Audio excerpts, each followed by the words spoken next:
2004 সালে ইহুদিদের এক রাব্বি, ইহুদিদের ধর্মগুরু আর কি, সে দাবি করে সে হচ্ছে তাদের মাসিয়া অর্থাৎ দাজ্জালের সাথে সে নাকি দেখা করে। তো এটা নিয়ে আসলে ওই সময়টা অনেক বেশি আলোড়ন সৃষ্টি করে বিশ্বব্যাপী। তো সে তখন আর কি ভবিষ্যৎবাণী করে যে তাদের মাসিয়া খুব শীঘ্রই হচ্ছে পৃথিবীতে আসবে এবং হচ্ছে তাদের জাতিকে অর্থাৎ ইহুদি জাতিকে পুনরুত্থান করবে এবং হচ্ছে ন্যায় প্রতিষ্ঠা এবং হচ্ছে তার যে ন্যায় প্রতিষ্ঠা করবে পৃথিবীতে, মানে মানে হচ্ছে ইহুদিদের যে ন্যায় বিচার ন্যায় প্রতিষ্ঠাটা। তো আপনার হচ্ছে গিয়ে পরবর্তী 2 বছর পরে আর কি 2006 সালে সে মারা যায়। তো সে হচ্ছে অনেক পুরাতন ধর্মগুরু, তাদের প্রায় 108 বছর এই ধর্মগুরুটা বেঁচে থাকে। তো তার বিষয়গুলো আসলে তখন ওই সময়টা অতটা মনে না হলেও এখন দেখেন আপনার বর্তমান প্রেক্ষাপটে এসে আসলে আপনি অনেক কিছু বুঝতে পারবেন। কিছুদিন আগে মার্কো রুবিও সে একটা বক্তব্য রাখে যে And therefore, when they recruit fighters, what they are recruiting them for is to be a part of this army that is going to trigger this final showdown between the West and Islam, that Islam will win, and then the whole world will be governed under their set of rules, led by the emergence of the 12th Imam, the Mahdi, their messianic figure. Why is this important for us to understand, and why is that important for the next Secretary of State to understand? Because when you understand it, you realize these are not people you can negotiate with. These are individuals with an apocalyptic vision of the future, and they will not stop until they feel they have succeeded in triggering this apocalypse. It, by the way, is similar to the views held by the Ayatollah in Iran.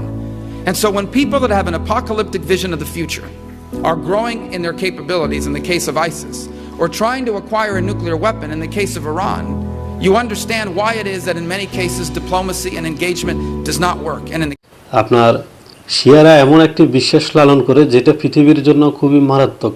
অর্থাৎ হচ্ছে শিয়ারা বিশেষ করে যে তাদের মাসিহা অর্থাৎ ইমাম মাহাদি আসবে এবং হচ্ছে বিশ্বব্যাপী ন্যায় বিচার প্রতিষ্ঠা করবে। সে সরাসরি বলে যে তারা ইমাম মাহাদি নামে একজন লোক আসবে এবং হচ্ছে গিয়ে ন্যায় বিচার প্রতিষ্ঠা করবে, এরকম একটা বিশ্বাস করে শিয়ারা। এটা কিন্তু মার্কো রুবিওর কথা।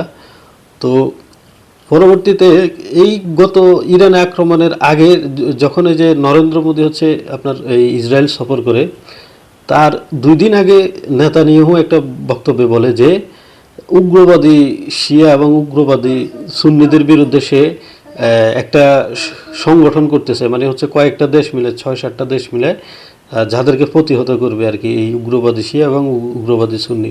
অর্থাৎ হচ্ছে তাদের ভাষায় উগ্রবাদী যেমন ইরান বা ওই যে হুতি টুতি এই ধরনের ইয়েগুলা, হুতি Hezbollah.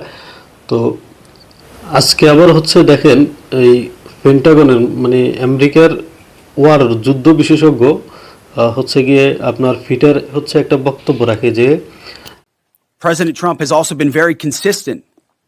Crazy regimes like Iran, hell-bent on prophetic Islamist delusions, cannot have nuclear weapons. It's common sense. তারা এমন একটা ইসলামিক জাতির সাথে মানে হচ্ছে গিয়ে আপনার যুদ্ধ করতেছে যারা বিশ্বাস করে যে তাদের হচ্ছে ইমাম মাহাদি নামক একজন আসবে। এই ধরনের লোকদেরকে পারমাণবিক বোমা হচ্ছে তাদের হাতে দেওয়া যাবে না বা তারা বানাতে পারবে না, এটা তাদের পুরো বিশ্বের জন্য হুমকি। সে এইভাবে হচ্ছে তার বক্তব্যটা দেয়। তো আপনারা এই বিষয়গুলো যদি দেখেন যে তাদের বক্তব্যগুলা বা হচ্ছে ওই যে রাব্বির তাদের যে ইহুদি ধর্মগুরু সব কিছু মিলাই কিন্তু তারা হচ্ছে এটা ইরান বা এই যে বিভিন্ন দেশের না বা বিভিন্ন সংগঠনের জন্য না, তারা পুরো ইসলামের বিপক্ষে হচ্ছে যুদ্ধ শুরু করেছে। তো আপনাদেরকে আমি কিছু আসলে নমুনা ছবি দেখাই। এখানে দেখেন এটা সিরিয়া যুদ্ধ, তারপর হচ্ছে বিভিন্ন সময় যুদ্ধগুলোর মধ্যে দেখেন তারা সরাসরি তাদের যে যানবাহন এবং গায়ে হচ্ছে কাফের লেখাটা অলরেডি লিখিয়ে রাখছে, কিন্তু তারপর আমরা আসলে বুঝতে পারি না বা আমরা বোঝার চেষ্টাও করি না।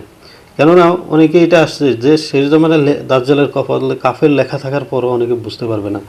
তো এই হচ্ছে বর্তমান প্রেক্ষাপট। আসলে এরা আপনার ইরান বা বিভিন্ন দেশের বিরুদ্ধে যুদ্ধ করতেছে না বা গোষ্ঠীর বিরুদ্ধে, এরা সরাসরি ইসলামের বিপক্ষে যুদ্ধ করতেছে এবং খুব জোরে সোরে এরা করতেছে। কারণ এরা এমন অবস্থা হচ্ছে মনে হচ্ছে যে এদের হাতে খুব সময় কম, যার কারণে এরা উঠে পড়ে লেগেছে যে বিশ্বব্যাপী এদের ওই যে গ্রেটার ইসরায়েল বা পুরো মধ্যপ্রাচ্য এদের আয়ত্ত নিয়ে আসার জন্য। তো এখানে একটা বাধাই হচ্ছে থ্রেট হচ্ছে ইরান।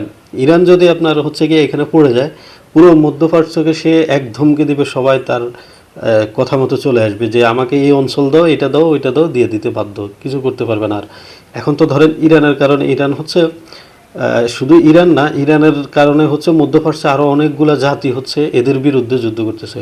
তো যার কারণে এরা একটা ধরাতে আছে। তো এইটা যদি ওরা ওভারকাম করে ফেলে, তাহলে মনে করেন যে এদের গ্রেটার ইসরায়েল এরা এক মুহূর্তে ঠুস করে ফেলবে, এরকম অবস্থা হচ্ছে। তো এটা আসলে ধর্মযুদ্ধ চলতেছে।